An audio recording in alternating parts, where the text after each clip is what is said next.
trying to stop us when we coming through and shit. But we moving quick. But we moving. But we moving quick. Quick. Trying to stop us when we coming through and shit. But we moving quick. Keep the engine running. Să-ți intre bine în cap, sunt satul de criticii care spun că se pricep la hip-hop. Știu că și tu și el, cu toți mă criticați pentru tot ce fac, pentru tot ce zic, chiar și pentru stilul care mă îmbrac. Mai agresiv ca niciodată mă pregătesc de atac.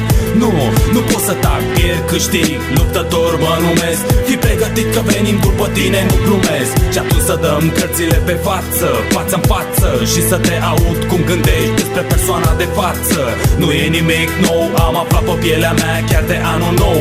De la polițistul sectorist, fost securist, că sunt bănuit, trecut pe lista cu persoane suspecte, pentru că nu port după mine acte și sunt îmbrăcat în țoale neadecvate. Cine a zis că oricine poate face hip-hop?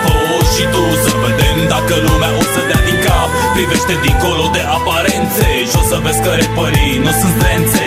Cine a zis că oricine poate face hip-hop? Și tu, să vedem dacă lumea o să dea din cap. Privește dincolo de aparențe și o să vezi că repării nu sunt zdrențe. De la un timp apar des false talente. M-am săturat să ascult versurile lor incompetente.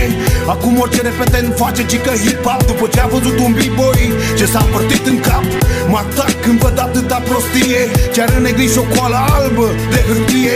Fie cum vrei, băiete, punem o miză. Îți dau răgaz, sunt un element surpriză.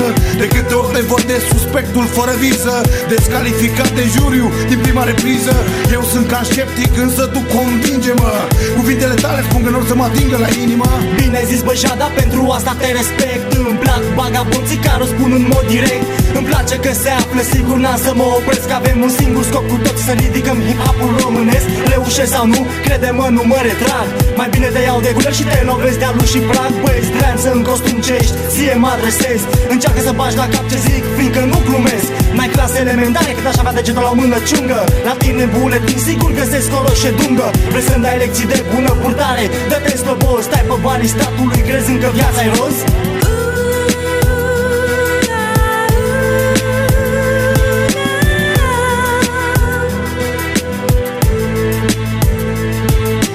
Cine a zis că oricine poate face hip-hop?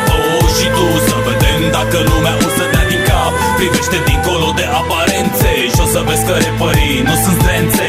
Cine a zis că oricine poate face hip-hop? Și tu, să vedem dacă lumea o să dea din cap. Privește dincolo de aparențe și o să vezi că repării nu sunt zdrențe.